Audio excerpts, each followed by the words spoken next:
G.I. Joe fans, Joe Motion Videos 82 here. It is time for another G.I. Joe toy review, and today we are going to be winding the clock back to 1993, and we're going to be looking at a very cool, popular action figure and somewhat underrated and forgotten about action figure from that era. We are going to be looking at the 1992 Headhunters version 1 from the defunct D.E.F, Drug Elimination Force subset. Now, the Drug Elimination Force was a subset that Hasbro had put together for G.I. Joe that had showed up in the D.E.F animated series that consisted of a thug that was known as the Headman. He was a drug dealer. He wore a black gold pinstripe suit, a Kato-style mask, a Zorro-style hat. I wish I had an example to show you of one. He had a blonde hair and a ponytail, and he was a drug lord, and his bodyguards were the Headhunters. They were made up of the most ruthless of all drug dealers that he could find, the greediest, the strongest, the meanest, the baddest, the gnarliest, rottenest, teeth, meat-eating, dirt-chewing, rock-biting, dog-kicking, baby-biting, meanest, terrible sounding people you could find on the face of this planet, candy snatching from children type person. Grandma pension stealing guys. So that's what the Headhunters were made up of. And these Headhunters were pretty freaking cool. I regretted never buying one when I saw them. I only bought one action figure from the D.E.F line during that time, and that was a Long Arm.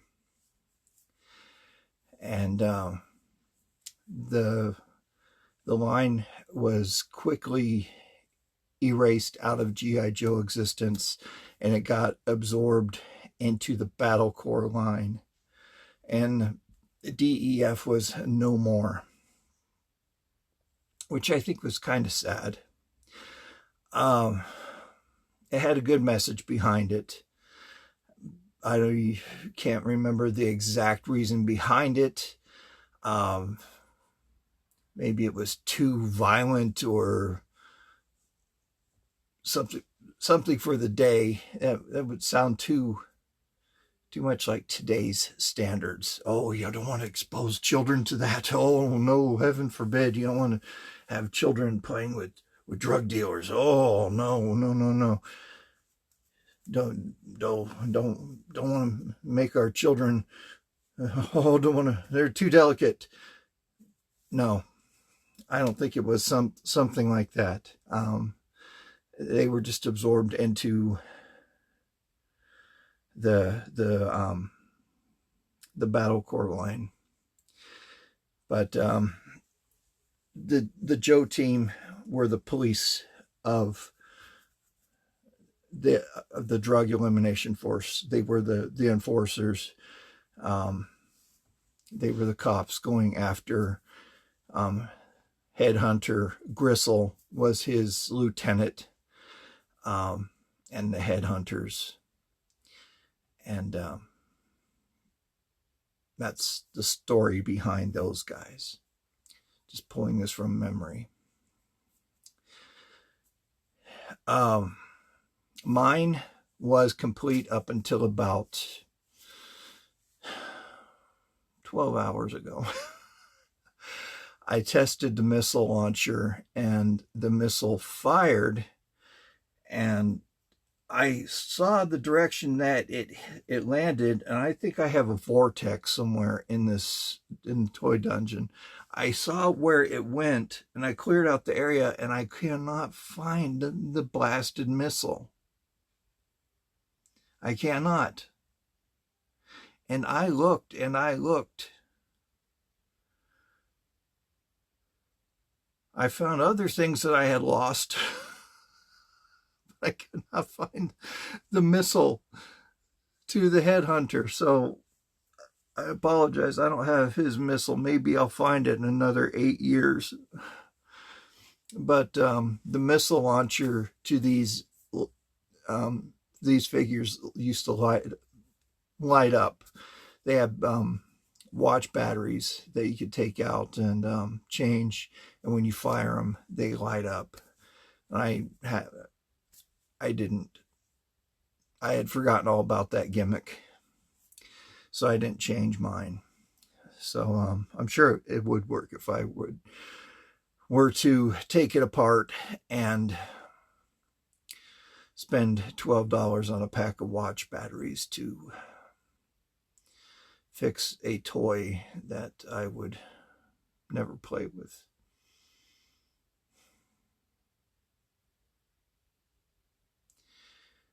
Instead of using that $12 to go to the grocery store and taking advantage of a sale on a 12-pack of pop. Buy 2, get 3 free.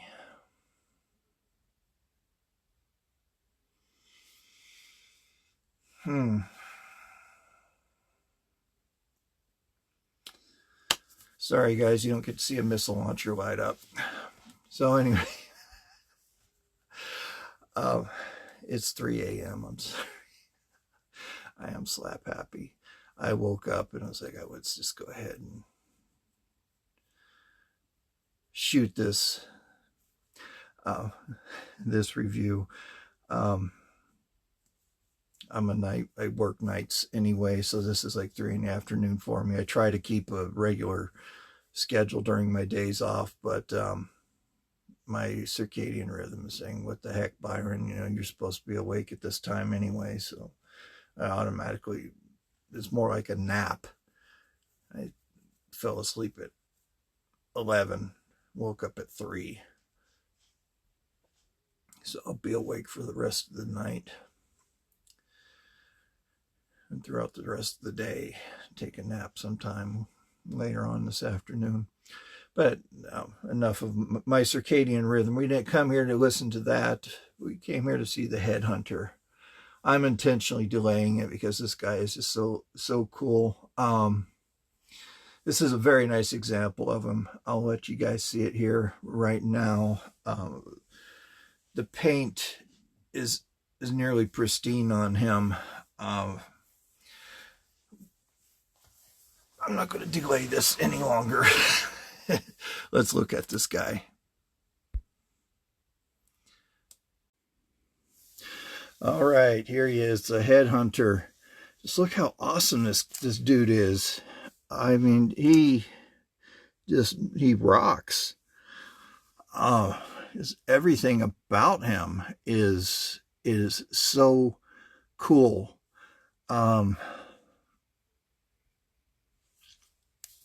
Really just everything. Let's take a look at his accessories first.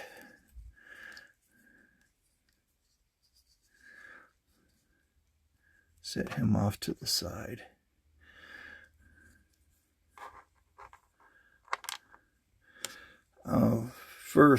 First off, we have this very oversized missile launcher. You see it's clear. You see the wires on the inside. So that's when you fire it, fire the missile, it lights up. These were ridiculously large. The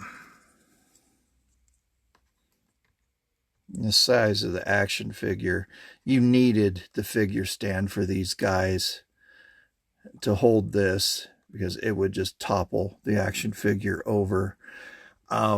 I did not use these with the action figures. I didn't display them with the action figures. What I did with these, I was in high school by the time these came out. This is 1992. I was 17 going on 18. I was still buying Joes.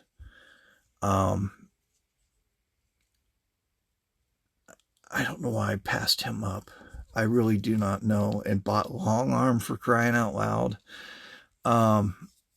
But I would open these up and I would load up the missile launcher and I would fire the missile launcher and just shoot the Joes down with them.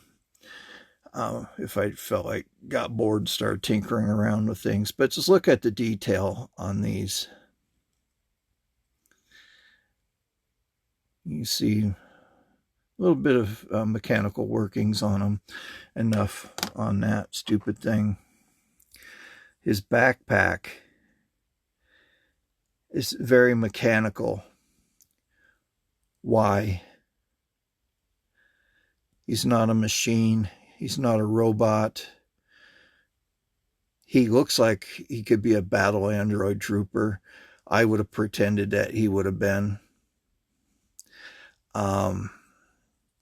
He's not a super soldier of any sort.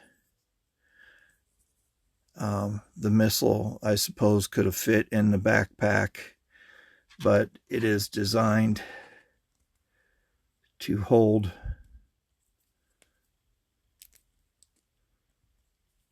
his shotgun. Very nice idea. I like that quite a bit. But this is a radio communications type backpack, I guess. And here is his riot shotgun. Pretty nice. You see the diamond grip on it. Now the star of the show, Headhunter himself. He is wearing motorcycle leathers. This nice leather jacket with a studded pauldron here on the right shoulder. He's wearing a blue shirt underneath with a, appears to be a light blue balaclava underneath, a gold mask, and a black cap or head covering of some sort. This is a beret that he is wearing, an English style flat cap. That's what that is. And he's wearing this gold mask. Just look at the paint on that.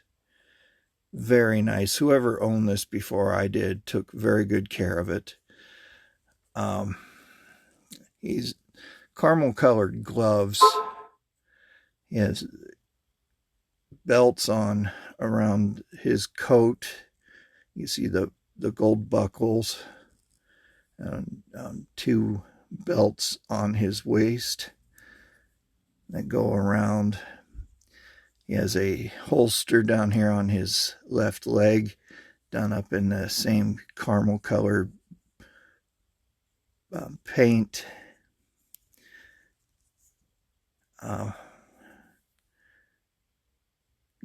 Gold buckles here on his riding chaps, and his boots. He has more gold. If I get that to focus, a little too close to the camera. It doesn't want to focus. Well, it's kind of showing up, but you could see the spatterings of gold here on the buckles. He has gold stirrups on his riding boots. This guy is just incredibly awesome. So 1993 rolls around, and what do? They take the piss out of this action figure, and everything that you see that is brown on this guy, they make it chartreuse or bright green and call it version 2. So there's only a 1-year run on a specific version of these action figures in the 90s, and then they keep the same action figure, slap a different coat of paint on them the following year and call it version 2. That's just the 90s for you. It was a very lazy and sloppy time. It was just about getting the numbers printed out or stamped out. So 1-year run and done. A lot of people, a lot of collectors out there, the 90s was their golden year of G.I. Joe. That's what they grew up with. The Gen Xers, as New 2 Vero 2 likes to point out, us kids that were born in the 70s and early 80s, that had G.I. Joe from the beginning. The 90s was rough for us, for G.I. Joe. So anyway, there you have it, guys. The Headhunter. I'm sorry I didn't have the missile. I diligently looked for it. I'm sure I'll find it when I'm not looking for it. That's just how things like that go. I hope you enjoyed this review. Let's get back to the show. I'll pull up a picture of his card art here for you.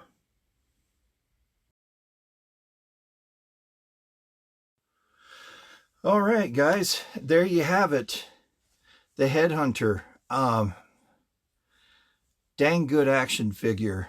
Very, very popular with collectors. Very popular army builder. Even the weird bright green one, the lime green chartreuse, is still a popular neon 90s army builder. It's ugly as sin, but it is still a cool action figure. This is the most popular one, I would, in my opinion, with the collectors.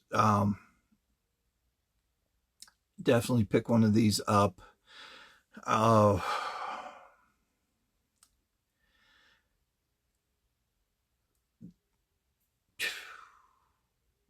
still baffled why I never bought one of these when they were on the pegs, when I back in the 90s, when they were $2.99 or whatever the retail price was at the time. Now these will run you, depending on condition, complete, upwards of anywhere from $25 to $45. This was built on a budget for me. Got the figure and his backpack at one point, or his backpack and gun. That's what it was at one point. Then I got the rocket launcher, and then the rocket, and I slowly put it together. So I didn't spend a whole lot on this guy. so it took me a while to get them together.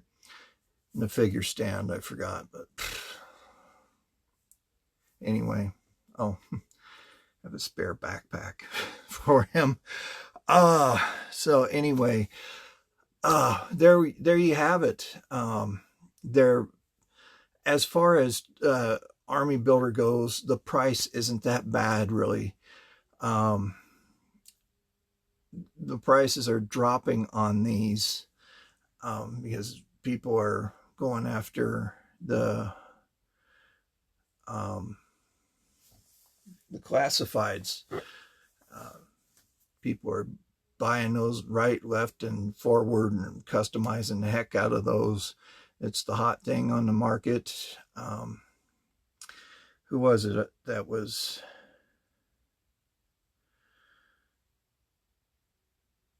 that brought up in the comments, camcorder nonsense.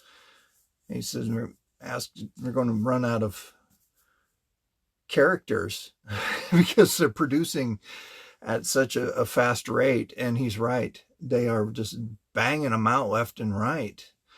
And you know, I made the joke that they're going to do it like the 90s and just, you know, slap a new coat of paint on it and call it version 2. But they're coming out with new characters as well. And they're already, you know, doing the subset with the Tiger Force and all that other stuff. But, you know, it's fun. I just wish I had the room for all of the 6-inch as well, on top of, you know, Vampire's collection of horror toys that, you know, he was reviewing at one point, and it just got to be too much for the both of us. But anyway, let's just get back on topic. So there you have it.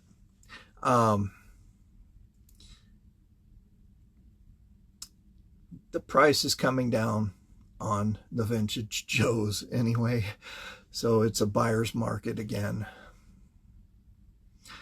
You guys take care. Thank you very much for stopping by, listening to this old man flap his gums, reminiscing about the good old days, making these documentaries. They'll be known as sooner or later, I should say. These are historical, will be historical value someday, I guess. Preserving our toys online.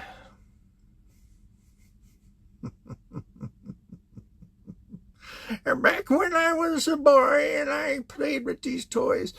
That's what it's starting to sound like, isn't it? So, you guys take care. Stay warm out there. For those of you who are getting winter weather, it's only in the 60s here in Arizona. Pisses me off. I have coats. I have a nice leather trench coat that I don't wear because it's not cold enough to wear it unless I go out in the middle of the night. Well, the only time I'm out in the middle of the night is when I'm at work and I'm in the freaking hospital. But anyway, you guys stay warm out there. Be careful of hypothermia, please.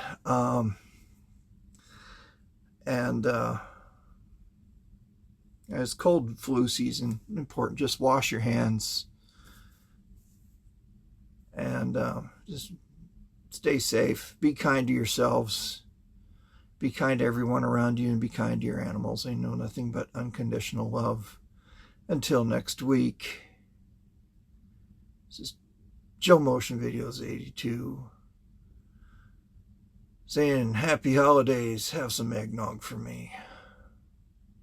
I can't. I love it. My doctor says I have to lose some weight. I'm 310 pounds. Can you believe it? I'm 6'6". You could hardly tell that I'm 310 pounds.